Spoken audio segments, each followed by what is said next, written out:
noite a todos. Muito obrigada pela vossa presença, sejam bem-vindos. Daqui a 2 dias o Livro dos Médios faz 162 anos, e daí o tema desta noite. E para começar a falar a propósito do aniversário do Livro dos Médios, eu queria começar primeiro com um agradecimento, naturalmente, a Allan Kardec e a toda a espiritualidade que o orientou na escrita deste livro e na incomensurável pesquisa e trabalho que foi feito pelo codificador da doutrina espírita. E o meu segundo agradecimento é para o Sr. José António, porque se não fosse ele e se não me tivesse convidado para os estudos de quarta-feira que acontecem nesta casa, eu nunca estudaria o Livro dos Médios. Eu tê-lo-ia lido, mas nunca o teria estudado. E são duas coisas muito diferentes. Porquê? Porque eu, se calhar, ao contrário da maioria das pessoas que vêm ter um centro espírita ou que se interessa por espiritismo, eu nunca tive e continuo a não ter qualquer curiosidade acerca do fenómeno. Dos espíritos a falarem-se, a comunicar-se. Nunca tive curiosidade por esse tipo de coisas. O fenómeno em si nunca me despertou o interesse.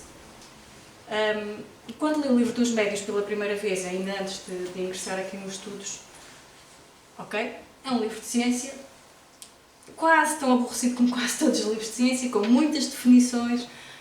Portanto, era um livro de ciência para mim absolutamente normal. Com ainda o pormenor de havia coisas que eu não entendia porque eu não conseguia explicar através da ciência e que me deixavam extremamente frustradas, e ainda me deixam, mas que eu sei que há de haver o tempo próprio para um dia saber.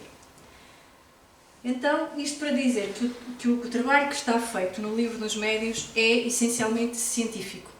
E, portanto, eu peço-vos desculpa, mas o trabalho desta noite vai pedir um bocadinho de vós. Vai ser um pouquinho exigente da vossa atenção, porque não há outra forma de se falar do Livro dos Médios. Ou antes, haveria, mas eu não sou muito por aí, eu não sou muito para entretenimento. Se nós nos deslocamos de casa a um centro espírita é para estudar, é para aprender. E, portanto, hoje a palestra vai ser ainda um pouquinho mais exigente do que o habitual. E como é que eu vou fazer esta apresentação? Para mim, pelo motivo que eu já disse, é sempre uma grande aflição falar do Livro dos Médios. E então a estratégia que, depois de muitas voltas e reviravoltas, eu encontrei foi: o que eu vou fazer numa primeira parte da apresentação é resumir do que é que fala o Livro dos Médios, que ainda é um livro bem grossinho.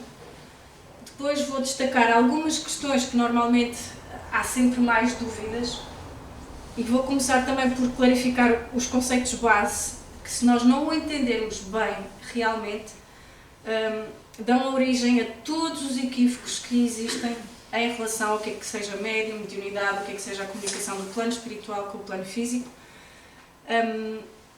E por fim, eu vou tentar falar para aqueles que normalmente, para quem normalmente não se fala, que são as pessoas como eu, que não têm grande interesse pelos fenómenos mediúnicos e que muitas vezes se sentem como um patinho feio no centro espírita, nos eventos espíritas, porque é médiuns para aqui, mediunidade para ali, e quem não tem muito interesse por isso sente-se assim um bocadinho como eu me senti no meu baile de finalistas do secundário, não é? Que não tinha par, então quando vêm aquelas músicas românticas eu fugi, porque estava-me a sentir ali fora do lugar. E às vezes, muitas vezes, nos centros espíritas nós sentimos, quem não tem esse interesse particular, não é? Sente-se assim um bocadinho fora do lugar, tipo, é tudo à volta dos médios, é tudo à volta da mediunidade. Então eu vou tentar, no final, falar para essas pessoas e tentar cativá-las para o estudo do Livro dos Médios, mesmo que não haja este interesse motivado pela situação pessoal da pessoa, se tiver mediunidade, ou por casos que conheçam. Então, o Livro dos Médios, em primeiro lugar, ele é um tratado científico do Espiritismo, porque o Espiritismo é uma ciência. E para isso, Kardec foi criar conceitos especiais para a ciência espírita. Ele criou neologismos, ou seja, a mediunidade, a própria palavra espiritismo, são termos que não existiam antes de Kardec. Agora, isto não significa que a mediunidade ou o espiritismo tenham surgido só a partir do século XIX. Quer a mediunidade, quer aquilo que o espiritismo explica, existem desde que o homem é homem. Só que sempre sob a capa de lendas, de ritualismos, de mágicas, nunca foi explicado racionalmente. Então, mediunidade sempre existiu ao longo da história da humanidade, aquilo que o Espiritismo explica sempre existiu ao longo da história da humanidade, mas Kardec veio criar estas palavras. Então, palavras como mediunidade, médium, erraticidade, psicografia, perispírito, tudo isso são criadas por Kardec, e se nós formos analisar essas palavras, vamos ver que elas têm a própria formação, o perispírito, o per, o sufixo, o prefixo, per, tudo isso vem da linguagem greco-latina, que são os idiomas da filosofia e da ciência. As palavras que nós usamos hoje em dia na ciência também têm essa mesma formação. E Kardec também foi atribuir novos significados a outras palavras que já existiam, como por exemplo a alma, Deus, espírito, entre outros. Depois, o livro dos médiuns, e já estou a dar aqui algumas justificações ou razões pelas quais o livro dos médiuns é um tratado científico. O livro dos médiuns já parte da existência de espíritos, e aqui está a razão pela qual, para mim, o livro dos médiuns nunca teve assim grande interesse. Porque o auxílio da questão é nós percebermos o que é o espírito. E a partir do momento em que nós entendemos a existência do espírito, todos os fenómenos mediúnicos que o livro dos médiuns vai explicar são normais. Passam a ser normais, porque eles são realmente normais.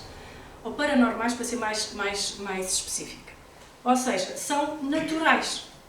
A partir do momento em que nós entendemos que somos um espírito e aquilo que é um espírito, não há como aquilo que o livro dos médiuns descreve surgir como estranho ou anormal. E Kardec, ele demonstrou e explica no livro dos médiuns como é que esses fenómenos, como o fenómeno das mesas girantes, na altura de Kardec, ou como é que é possível alguém ver um espírito que já desencarnou, ou seja, que já morreu. Quando ele explica tudo isso, ele fala baseado numa pesquisa científica muito aturada, muito precisa. E logo nos itens 1 e 6 do capítulo que se chama Existem Espíritos, e no capítulo que se chama Sistemas, do livro dos médiuns, Kardec vai demonstrar filosoficamente como é que é possível a existência do espírito. E ele refutou, ou seja, ele argumentou contra todas as teorias que até então tinham negado a existência do espírito. A partir daí, estabelecendo esta base, não é? Ou seja, existe espírito, explicando porque é que um espírito existe e porque é que nós somos um espírito, Kardec vai para a fase seguinte, que vai analisar os problemas inerentes à mediunidade. E nós já vamos explicar melhor estes conceitos. E estes problemas associados à mediunidade são, de facto, complexos. E explicou então os diferentes tipos de mediunidade, a psicografia, a escrita, a psicofonia, até a mediunidade cura, ele falou sobre isso. Porquê é que Kardec escreveu o livro dos médiuns na sequência da publicação do livro dos espíritos? Portanto, foi o segundo livro da codificação a ser publicado. Porque ele, publicando o livro dos espíritos, o que é que ia acontecer? É claro que o pessoal ficou com imensas questões, com imensas perguntas. Então, mas eu sou um espírito, como é que eu posso falar com os mortos? E como é que eles comunicam? E como é que acontece? Então, para responder a todas essas perguntas, Kardec começou a publicar primeiro na Revista Espírita, precisamente em janeiro de 1858, e ele começou a apresentar alguns estudos mediúnicos, onde também respondeu a alguns debates entre religiosos, espíritas, etc. Portanto, a Revista Espírita, nos tempos iniciais, foi a tribuna onde Kardec começou por falar nos estudos mediúnicos. Mas cada vez surgiam mais questões, à medida que o livro dos espíritos se propagava, e o que é que são os médiuns, como é que nós podemos evitar os perigos da mediunidade, como é que nós podemos então falar com os mortos. E para atender essas questões todas, Kardec publicou um guia prático, onde ia respondendo a essas perguntas.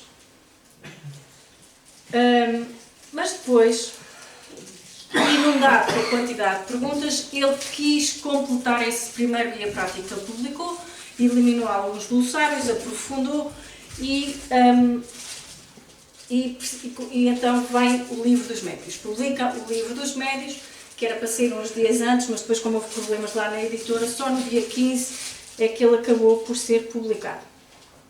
Então, o Livro dos Médios, está logo lá escrito, é um guia e um modelo e um estudo a tudo o que diz respeito à, eu vou dizer agora uns palavrões, fenomenologia paranormal da cultura humana. O que é isto, a fenomenologia paranormal? Então, fenomenologia é o estudo de fenómenos. O que é um fenómeno? É tudo o que está sujeito à ação dos nossos sentidos e que nos impressiona de um modo, já foi, de um modo qualquer, físico ou moral. O que é paranormal? Paranormal é algo que existe, que é possível, mas que nós ainda não temos a explicação completa à luz dos conhecimentos atuais que temos na Terra. Neste livrinho, eu já vos vou falar dele mais no final, quando falar na bibliografia deste trabalho, que é muito curtinho, os desafios da mediunidade, o Espírito Camilo diz-nos assim: é na doutrina espírita que encontramos as informações mais claras e amadurecidas a respeito da mediunidade, o que oportuniza ao indivíduo que queira acercar-se dos seus estudos ou práticas um conhecimento sem mitologias, sem crendices e sem ritualística. E isto é um aviso que Kardec faz logo no início do Livro dos Espíritos. Quem pega no Livro dos Espíritos, até porque ele é grande, desculpem, do Livro dos Médios, até porque ele é grande, não pode ler como quem lê uma revista ou como quem lê um jornal. Tem que ler aprofundadamente, tem que estudar, tem que andar para trás e para a frente, tem que consultar várias vezes. Porquê? Por causa disto aqui. Não vai lá encontrar mitologias, nem crendices, nem ritualística, vai lá encontrar estudo sério, sustentado pelo aquilo que se sabe atualmente da ciência. Porque ninguém estuda uma ciência a brincar, ninguém aprende biologia a brincar. Hoje está muito em voga, não é? Nas escolas, tem que ser tudo muito divertido e põe os professores a concorrer com Nintendos e com designers e com youtubers, tudo para ser muito divertido para os meninos. Não é assim que se estuda, não é assim que se estuda a ciência. Ok? Tem que ser, é um estudo sério. Então, depois Kardec começa por explicar aqueles conceitos básicos. O que é um médio? O que é mediunidade? Então, médios são as pessoas para quem os fenómenos são claros, de fácil identificação, nitidamente observáveis. Ou seja, é toda a pessoa que sente, e atenção aqui que eu sublinhei no verbo sentir, num grau qualquer, não interessa se é muito, se é pouco, a interferência dos espíritos na sua mente. Isto é a definição do Livro dos Médios. No capítulo 14 ele diz: são médios aqueles em que a faculdade é bem caracterizada, apresentando efeitos patentes de certa intensidade. E ele acrescenta: raros são aqueles que não possuem dela, da mediunidade, alguns rudimentos. Pode-se, pois, dizer que todos são mais ou menos médios. Portanto, não há aqui pódios, não há aqui uns escolhidos e uns não escolhidos, não há aqui privilegiados e não privilegiados. Todos são médios, desde que sintam, num grau qualquer, a interferência dos espíritos. Agora, o que é sentir? É notar, é perceber, é apreender pelos sentidos. Agora, quando nós nos referimos à mediunidade, normalmente nós referimos à mediunidade, ou mais acertadamente, quando falamos em mediunidade, é a mediunidade ostensiva. O que é a mediunidade ostensiva? É aquela mediunidade que é visível, que é perceptível. Se não é ostensiva, a faculdade está lá na mesma. Ok? Agora, há aqui uma outra coisa, não há médios ostensivos, há mediunidade ostensiva.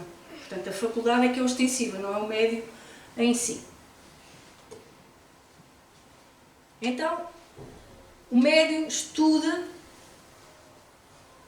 e um exemplo que nós temos no Espiritismo, um exemplo maior, se calhar, que nós temos na doutrina espírita, é o de Chico Xavier, não é? Um dos médiuns mais famosos, mais conhecidos, que nos deu imensos exemplos, mas um dos seus exemplos foi o simples facto de ele ter morrido absolutamente pobre, absolutamente na miséria, sem nunca ter levado uma única moeda pela imensidade de livros que ele vendeu.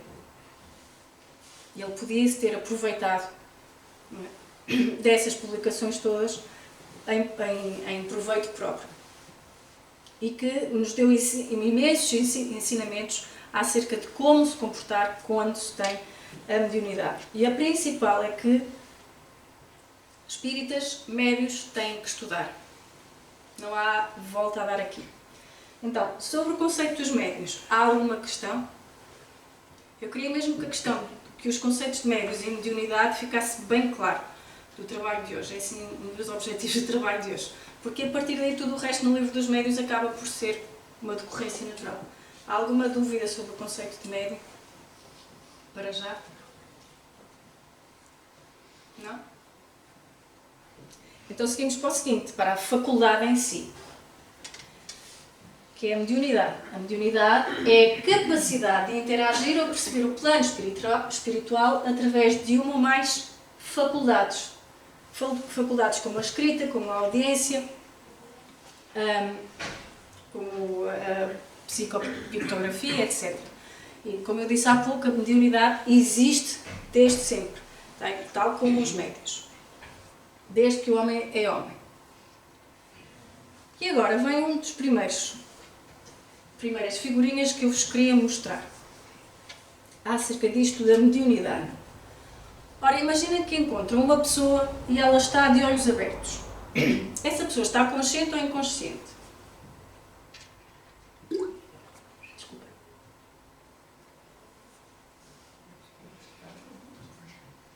Está consciente? Nós não sabemos. Nós não sabemos se a pessoa está consciente ou não. Imagina, a pessoa tem um acidente, é levada para o hospital, é analisada pelo médico, está de olhos abertos e o médico pergunta: então, como é que se chama? E como é que vem aqui parar? Sabe onde é que está? E a mim já me fizeram muitas vezes essas perguntas, porque durante uma fase da minha vida eu desmaiava muito e ia sem parar ao hospital. E então, quando eu assim, ele acha que eu fiquei maluca, que deixei de saber onde estava. Quer dizer, eles têm mesmo que fazer esse exame. Se a pessoa responde bem, sabe o nome, se responde onde está, sabe que está no hospital, etc., então eles dizem que a pessoa que é um paciente, que é um doente, lote, lúcido, orientado no tempo e no espaço. Está consciente. Então, para a pessoa estar consciente, ela tem que estar lúcida, orientada no tempo e no espaço. Se respondeu às perguntas do médico, está tudo bem. E se ela não respondeu? Se o médico pergunta: então qual é o seu nome? E a pessoa: o quê? Ela não está lúcida e não está orientada no tempo e no espaço. Então, estar de olhos abertos não significa que se esteja consciente. E não significa que se esteja lúcido. Porque se não responde, pode estar desorientado, pode estar fora de si. Então, a pessoa lote, digamos assim, é uma pessoa que está consciente de si e do meio que a envolve. Agora vamos ver o que é que será o inconsciente. Se a pessoa está de olhos fechados e eu a sacudo e ela responde, é porque estava a dormir. Portanto, o sono é um dos níveis de inconsciência. Mas se a pessoa está de olhos fechados, eu sacudo e ela não responde, aí já é inconsciência. Ela pode estar desmaiada, pode estar em coma, pode estar cataléptica, pode estar muita coisa. Portanto, os níveis entre consciência e inconsciência, temos estes aqui: desorientação, fronteira do sono, embriaguez, etc. Depois nós temos os níveis de consciência alterada. O que é isso? É quando não está consciente, mas também não está inconsciente. O que é que está? Está num estado alterado de consciência, que é este caso aqui. Por exemplo, a embriaguez. É aquele que não está desacordado, mas que não está consciente, não está totalmente lúcido. Okay? E é entre estes dois níveis que vai surgir uma coisa que está muito no livro dos médiuns, que é as manifestações anímicas e a diferença entre animismo e fenómenos mediúnicos. É uma das principais dúvidas que existe. Então, para esclarecer, a manifestação anímica, ela vai decorrer sempre de um estímulo externo, que muitas vezes vai desatar reminiscências íntimas na pessoa, que vêm à tona e podem se exteriorizar por palavras, por gestos, por atos, podem despontar umas lembranças, podem despontar aquelas tristezas que nós sentimos e que não sabemos bem de onde é que vêm, podem despontar saudades, a gente não sabe bem do quê nem do quem. Isso são manifestações anímicas. Então, o sensitivo que tem com características anímicas, ele não tem consciência de que o é. Ok? Vamos agora ver este aqui sobre mediunidade ainda. O que é que isto da consciência que eu mostrei antes tem a ver com o grau de mediunidade? Então vamos ver estes bloquinhos que eu tenho aqui. No primeiro bloquinho, que é só um risco, o que é que eu tenho? Tenho uma pessoa que não sente nada além do ambiente que a rodeia e do seu corpo. São raros, mas existem. Lembram-se da definição de há pouco. São raros aqueles que não têm pelo menos uns rudimentos da mediunidade. Isso, segundo a definição, são raros. Portanto, eles não sentem nada além do seu ambiente. Não sentem, nem nunca sentiram nada, nem nunca viram nada. Tudo o que sente é coisas que estão a acontecer consigo ou à sua volta. Esse é o primeiro, o pequenininho. Depois, neste aqui, o segundo, o que é que nós temos? Tem mediunidade, sim. Só que a mediunidade está acima ou abaixo do nível de consciência? Está acima ou abaixo daquela linha? Está abaixo. Então significa que ela é lote, lúcida, orientada no tempo e no espaço, mas não percebe nada. Tem mediunidade, mas não é ostensiva. Quando eu digo perceber, não é perceber o português ou o inglês, é não percebe a presença de espíritos, por exemplo. Portanto, ela tem essa mediunidade que não é ostensiva. Está acordada, quando está acordada, ela não sente nada nem vai sentir nada. Porquê? Porque a mediunidade está abaixo do nível da consciência. Só num estado alterado de consciência... O que é um exemplo de um estado alterado de consciência? Um exemplo muito prático. Drogas, por exemplo, estupefacientes, alguns chás assim mais específicos, aqueles cogumelos mágicos, o ayahuasca, essas coisas. Portanto, sem esses químicos, ele não vai sentir nada. A mediunidade manifesta-se, mas não é ostensiva. Portanto, rigorosamente a definição não será média. No terceiro bloquinho, o que é que nós temos ali?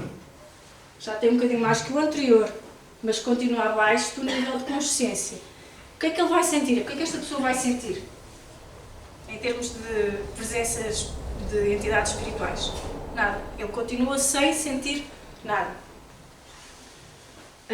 Se tomar um químico qualquer, uma droga psicoativa, vai ter percepções muito mais do que o anterior, mas continua. Mas se não for com esses químicos, ele não vai sentir nada. Agora, este aqui, o que é que acontece neste? Já está acima do nível de consciência. Então, ele já vai sentir alguma coisa. Já escuta assim umas vozes, já tem mais informação. Sente pouquinho ainda, mas sente num grau qualquer. Se tiver, são aquelas pessoas que, se houver um espírito presente no sítio onde ele está, desencarnado, quero dizer, o espírito desencarnado, ele vai perceber. Não vai ver, não vai ouvir, mas vai perceber. Se houver um espírito lá, ele percebe. No quinto, já vai se sentir ainda mais. E este, o sexto, é aquele que vê, que ouve, que escreve, que faz tudo e mais alguma coisa. Ok? É o médio ostensivo. Então vamos imaginar. Exercício de matemática. Temos 6 pessoas. Quantos médios é que temos?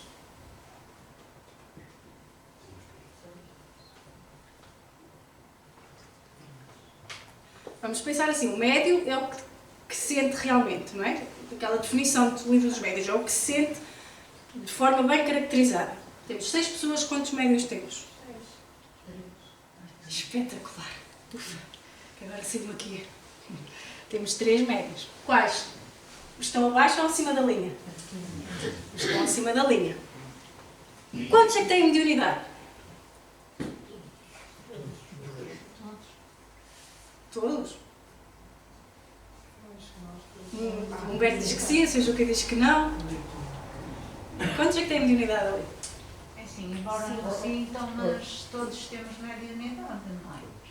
Sim, mas de acordo com aquela... Sim, Sim, raros... aprendemos.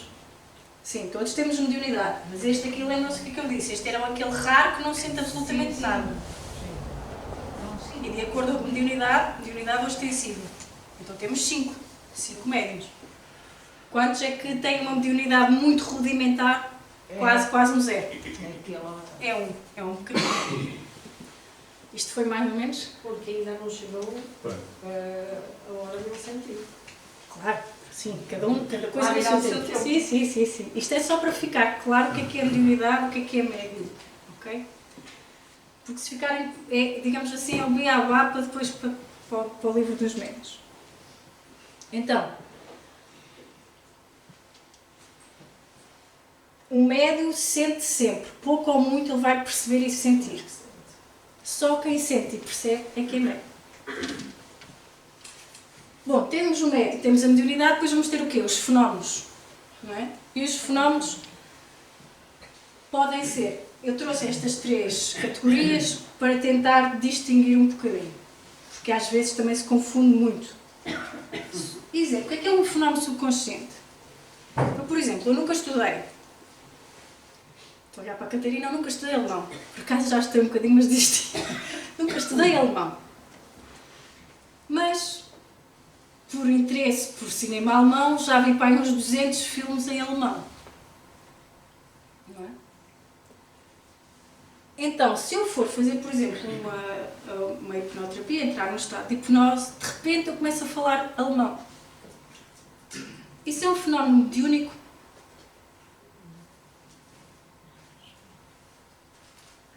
Não é? É um fenómeno subconsciente. O que é que aconteceu ali? Eu nem desisti de aprender alemão. Mas já vi tantos filmes em alemão que alguma coisa me ficou no subconsciente. Não é? Então, quando eu faço uma hipnose, por exemplo, ou entro num estado alterado de consciência, pode acontecer que esses conteúdos subconscientes aflorem. Aliás, os psicólogos e psiquiatras que recorrem a essa técnica têm precisamente esse propósito. Não é? Então, esses são os fenómenos subconscientes. Depois a diferença entre fenómenos anímicos e fenómenos mediúnicos. Esta é fácil. Porquê? Eu disse há pouco, os fenómenos anímicos dependem de alguma coisa que venha do exterior. Mas há aqui uma coisa, vou dizer assim de uma forma muito grosseira. Se tem morto, é mediúnico. Se não tem, é anímico. Assim de uma forma muito grosseira.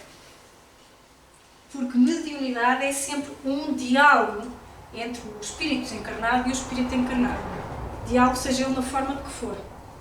Do animismo, não, é da própria pessoa. Ou por estímulo externo. Estas 3 diferenças foi? Ou seja, António vai me bater no final. Ele depois acrescenta, corrige. Sim, a diferença entre estes 3 foi? Estão preparados para mais um esquema?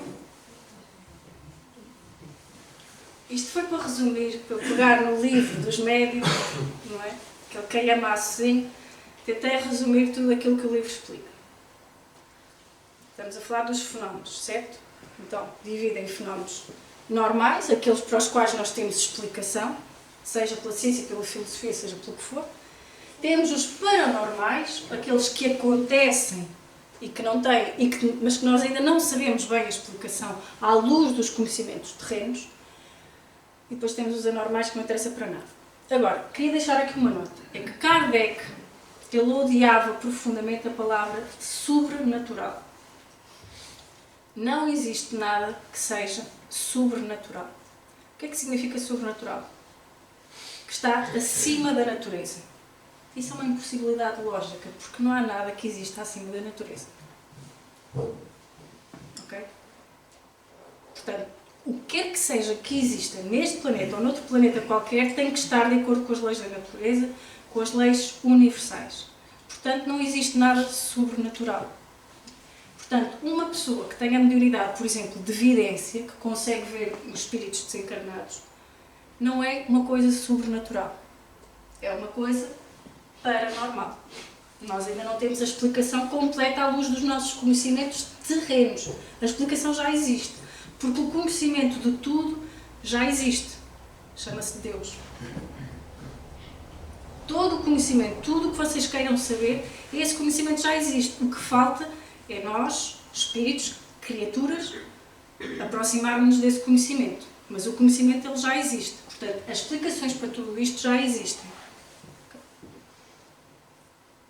Então temos aqui a diferença que vimos há pouco entre os anímicos e os fenómenos anímicos e mediúnicos, e os anímicos dividem-se em objetivos e subjetivos, tem ali aqueles exemplos, e os mediúnicos dividem-se entre físicos e intelectuais. Um exemplo de um físico das batidas vem do próprio Kardec. Kardec, quando estava a certa altura, e isso vem descrito no livro dos Médiuns, a certa altura ele estava a descrever estava lá a trabalhar no seu escritório e durante 4 horas seguidas em que o senhor estava a tentar concentrar para escrever, ele começou a ouvir batidas, mas mais fortes do que estas e muito persistentes, durante 4 horas. E o senhor, como ele queria concentrar-se a escrever e a trabalhar no meio daquilo tudo, e 4 horas daquelas batidas. Mais tarde, batidas é um fenómeno mediúnico, físico. Como? Porquê? Explicar cada um deles, depois se tiverem alguma dúvida no final, para não estender muito o tempo da palestra, se tiverem alguma dúvida de cada um destes, depois podem colocar a questão. Eu vou só dar aqui um exemplo das batidas para falar de Kardec. Então ele ouviu as batidas e depois, na primeira reunião mediúnica que ele foi, logo depois dessa ocorrência, vieram-lhe explicar que as batidas eram devidas a um espírito que o estava a observar, a trabalhar, e estava muito desgostoso com aquilo que ele estava a escrever, com o raciocínio que ele estava a ter. Então as batidas foi a forma que eles encontraram de dizer: olha, para com isso, tu não estás a ir pelo caminho certo. Foi a forma que os espíritos encontraram de o interromper no seu trabalho, naquele momento. Então temos um fenómeno mediúnico, porquê? Porque havia ali a presença de um espírito, a interferência de um espírito em relação a um encarnado. Então, a mediunidade é sempre a ponte entre dois planos. No caso, o físico e o espiritual. Para que aconteça, o livro dos médiuns vai se focar mais, ainda que fale também no animismo e na diferença entre os fenómenos mediúnicos e anímicos, vai se focar muito neste aqui dos fenómenos mediúnicos. Para que haja um fenómeno mediúnico, há necessidade de que haja uma afinidade entre as partes envolvidas para que os vários fenómenos mediúnicos tenham lugar. O que é uma afinidade? É uma simpatia, é uma ligação. Não é? É uma ligação, digamos assim, hoje fala-se muito de empatia. E como é que isto se faz? Então vamos imaginar, temos aqui uma mesa com vários médiuns, vêm espíritos comunicar-se, como é que esses espíritos comunicam com os médiuns? O que é que eles usam? Qual é a ferramenta que eles usam para essa comunicação? São as mentes. A mente de cada um. A mente do médium e a mente ou o corpo mental do espírito. Hoje em dia, mas a mente não está no cérebro. Não, a mente não está no cérebro. Já há vários estudos que dizem que a mente não está no cérebro. Há, inclusivamente, um médico, um investigador indiano, Vanderji qualquer coisa, agora está-me a passar o nome, ele veio falar na questão da mente extracorporal. Não é que hajam outras mentes, toda a mente é extracorporal, ela não está localizada no cérebro.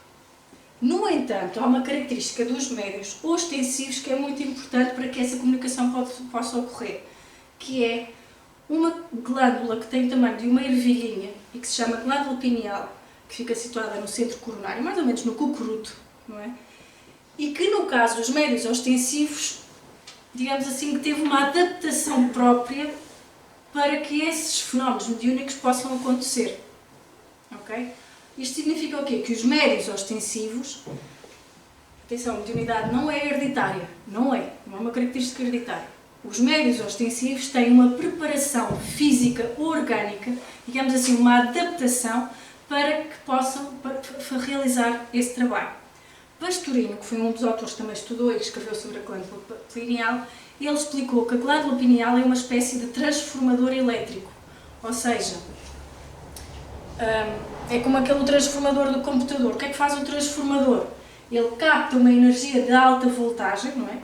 Como da eletricidade, por exemplo, e vai transformá-la para adaptar a voltagem dessa energia aos vários equipamentos que nós temos em casa, seja o fogão, seja o aquecedor, seja a televisão, para que esses equipamentos consigam receber a energia, porque se uma televisão recebesse a eletricidade, não percebo nada de eletricidade, mas se recebesse a eletricidade diretamente do cabo, aquilo era capaz de explodir, não é? Então a glândula pineal no cérebro dos médios ostensivos é esse transformador, e por isso é que um espírito noutra dimensão consegue comunicar com o espírito desta dimensão, ok?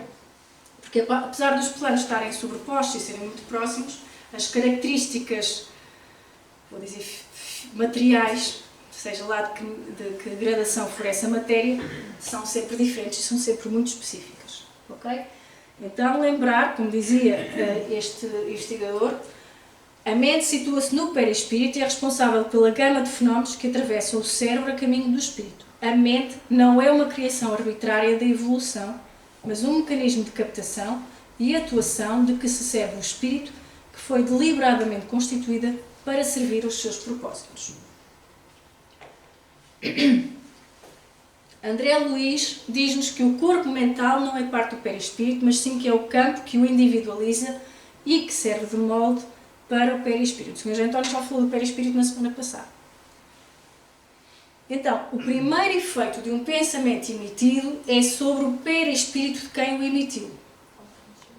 Quanto mais primitivo e materialista for o sentimento ou a ideia que gerou esse pensamento, maior será a quantidade e a toxicidade dos resíduos por ele produzidos, passando a atuar nesse perispírito como larvas mentais ou formas de pensamento. Isto agora aqui ficou assim uma coisa esquisita. Mas eu vou dar aqui um exemplo muito prático. Esta sala onde nós estamos. E daqui a pouco eu também ia falar sobre as reuniões mediúnicas, mas falo já. Porquê que a mediunidade é uma coisa muito séria? Então imaginem que agora, isto não existe em termos, as reuniões mediúnicas não são públicas, mas imaginem, temos aqui uma mesa novamente com os médios, vai ocorrer então essa sessão mediúnica e vocês estão todos aí. E estão aqui médios a receber as comunicações por parte das entidades espirituais. Mas vocês estão a pensar que se zangaram com o chefe e estão a querer, ainda estão ali a ruminar naquilo, e estão a dizer o que é que eu vou responder, como é que eu vou revidar, depois estão a pensar, não, já está tempo de eu ir embora, tenho mais que fazer, vamos embora, e continuam com pensamentos do cotidiano. O que é que está a acontecer? O que vocês estão a pensar está a produzir formas de pensamento, estão a produzir miasmas, não é? Essas formas de pensamento, esses detritos mentais que os médiuns, que estão num momento, digamos assim, de maior abertura, não é? Porque estão em comunicação, vão captar. Vamos lá para um caso mais extremo, nos fenómenos de materialização, por exemplo, em que aparece nos fenómenos de ectoplasmia. Não é? Ecto tem a ver com tudo o que é exterior à célula, e o plasma é um dos componentes da célula. E esse ectoplasma é produzido pelos médios em determinadas, nessas sessões de materialização, que não são assim tão comuns, e o ectoplasma sai, digamos assim, pelo nariz, pela boca, pelas orelhas dos médios, para depois, digamos assim, revestir as entidades espirituais para que elas se materializem naquelas sessões para fins específicos.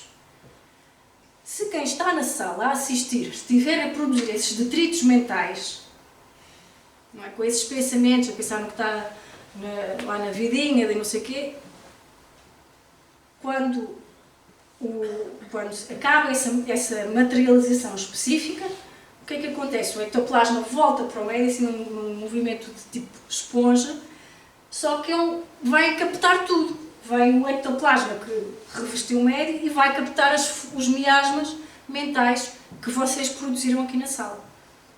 Portanto, se vocês estiveram com pensamentos menos positivos, quem é que vai levar com isso? O médium.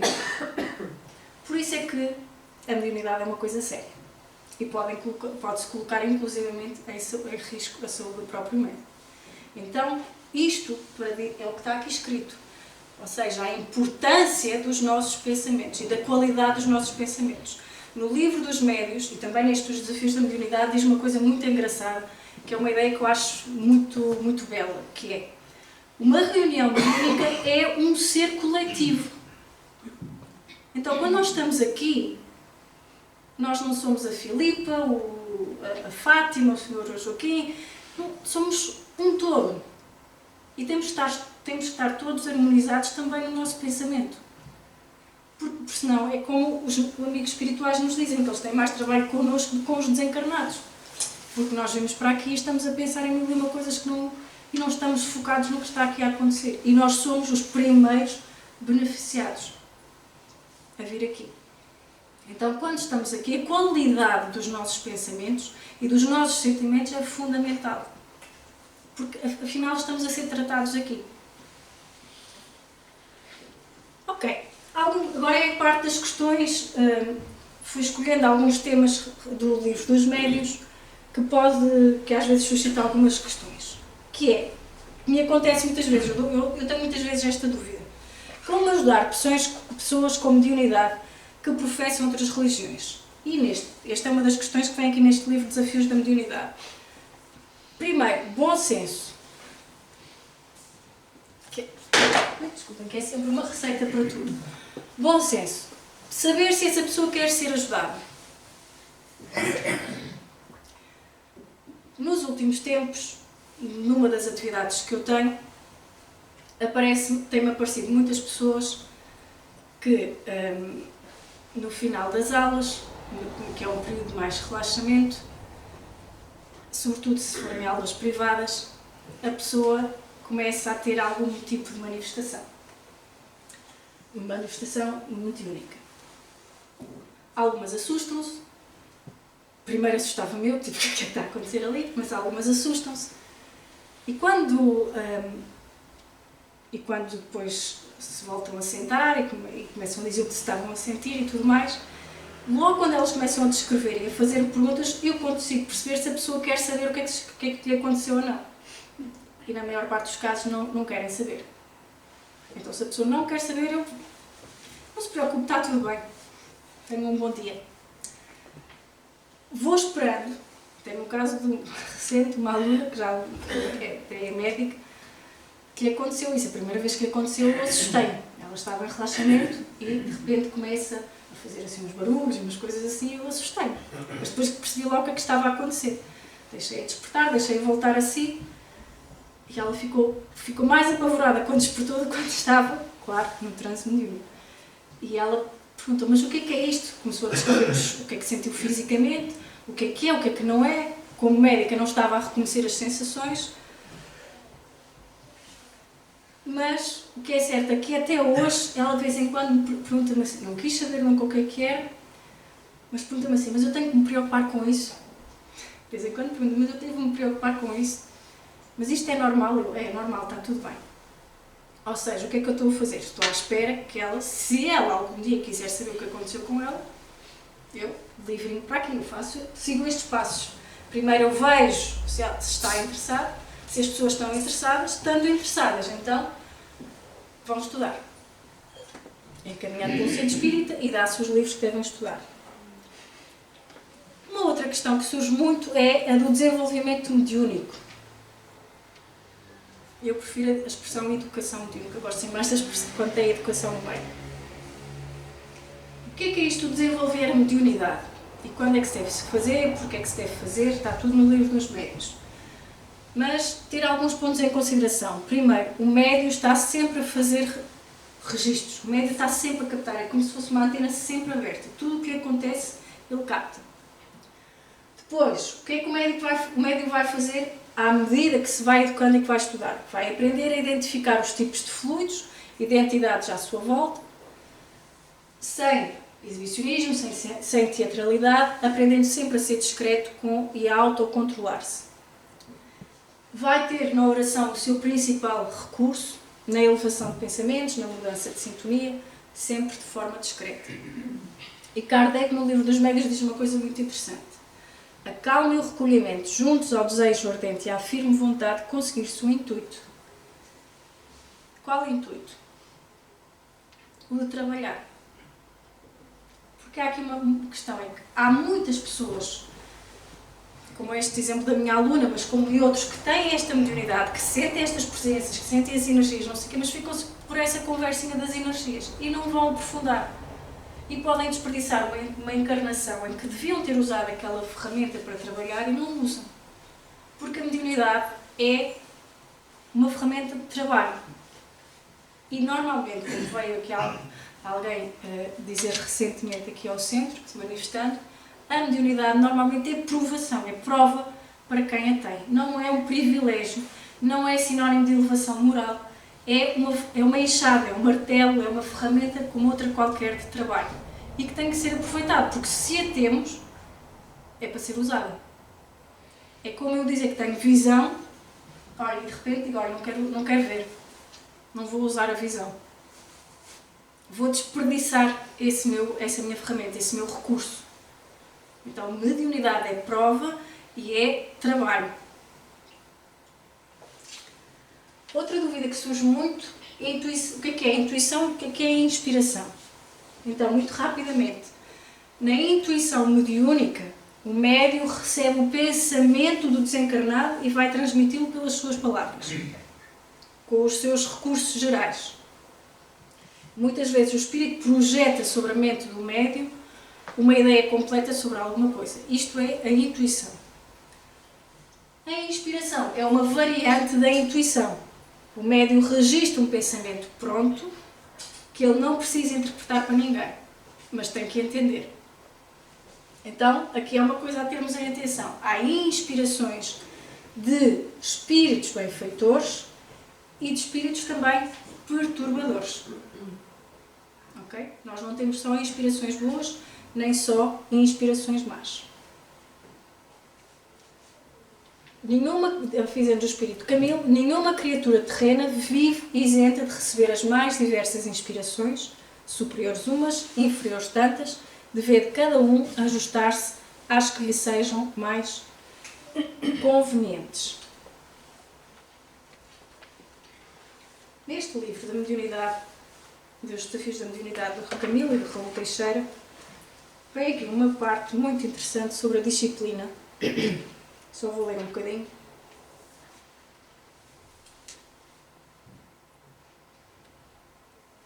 As disciplinas para os servidores da mediunidade, ou seja, para os médiuns ostensivos, têm o sabor da reestruturação cotidiana, ou seja, a alteração de hábitos.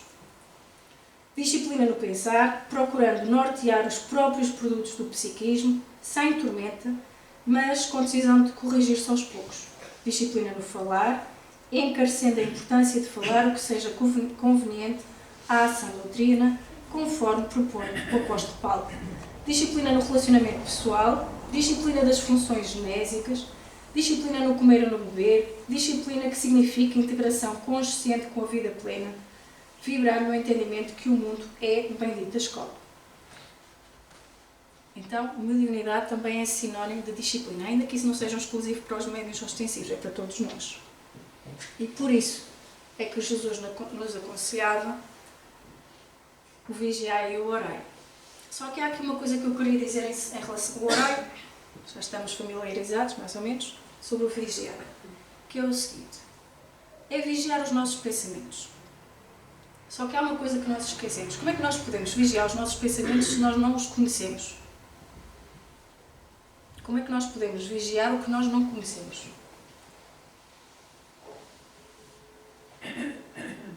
Quantos de nós é capaz de estar sentado 5 minutos sem fazer nada?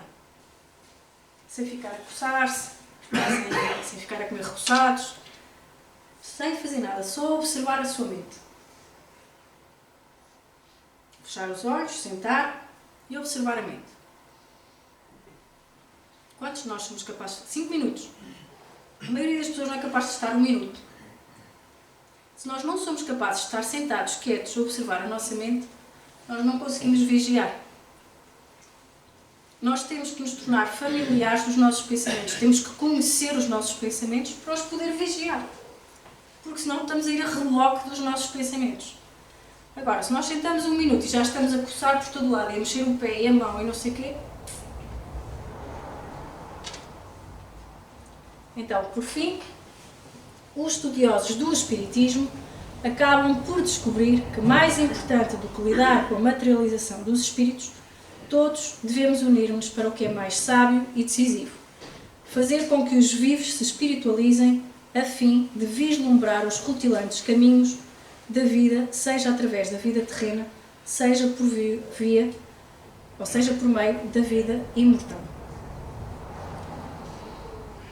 E isto é o que vem dar resposta quando eu vos disse no início que eu particularmente não tinha grande interesse no livro dos médiuns, é por causa disto.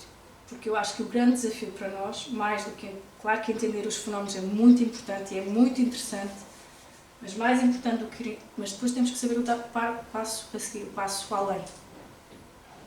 Okay? O mais importante é o que diz aqui, eu acho isto muito interessante, esta frase de Camilo: fazer com que os vivos se espiritualizem. E fazer com que os vivos, ele diz isso antes, percebam que também vão morrer. Portanto, familiarizarmos com nós vamos ser os espíritos encarnados daqui a uns tempos. E, portanto, é com o discernimento que o Espiritismo nos ensina a desenvolver e com a lucidez que nós precisamos de conquistar. Que os médiuns e outros irmãos que lidam com a mediunidade vão aprendendo aos poucos a renovar as suas atitudes. Era este o trabalho que tínhamos para hoje sobre o livro dos médiuns. Questões? Dúvidas? Refutações? Correções? Desculpa, eu sei que hoje foi uma grande pincelada, mas enfim, do livro dos médiuns eu não consigo. Não sou muito de floreados, digamos assim.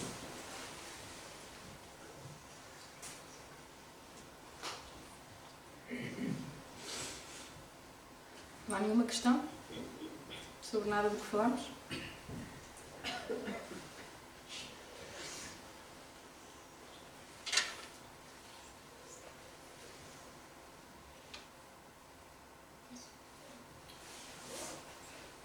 Então, se não há questões, vamos à nossa prece, vamos orar.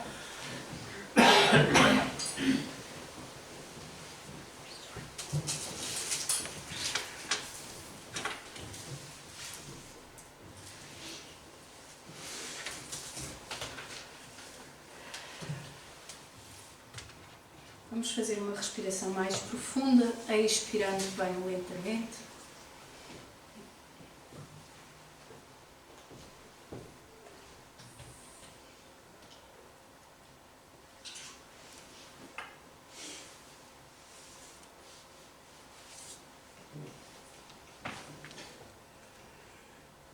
Vamos sintonizar o nosso pensamento com a figura de Jesus.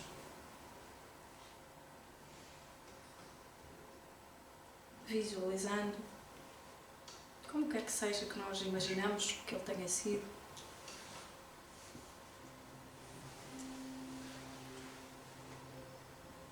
Em uns primeiros momentos, vamos simplesmente sentir-nos na sua presença, se querendo, dar-lhe uma palavra, tocar nas suas vestes, pedir-lhe um abraço que nos conforte, pedir-lhe um amparo que nos salva. Nos primeiros momentos, só para nos sentirmos na presença de Jesus.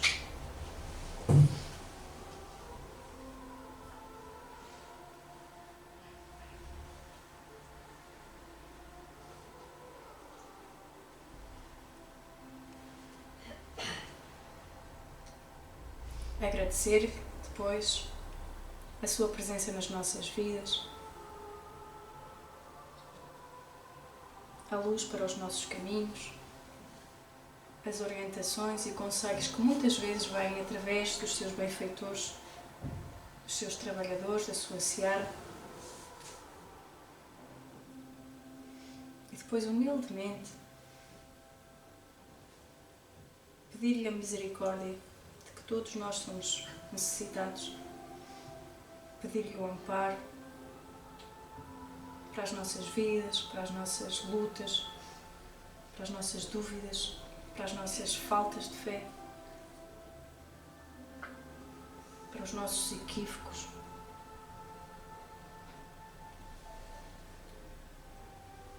Mas não só para nós, vamos pedir esse amparo para todos aqueles que ainda não o conhecem, que não o têm ainda nos seus corações, para aqueles que hoje, a esta hora, estão a sofrer, estão em dor, qualquer tipo de dor, para aqueles que se sentem perdidos e na escuridão.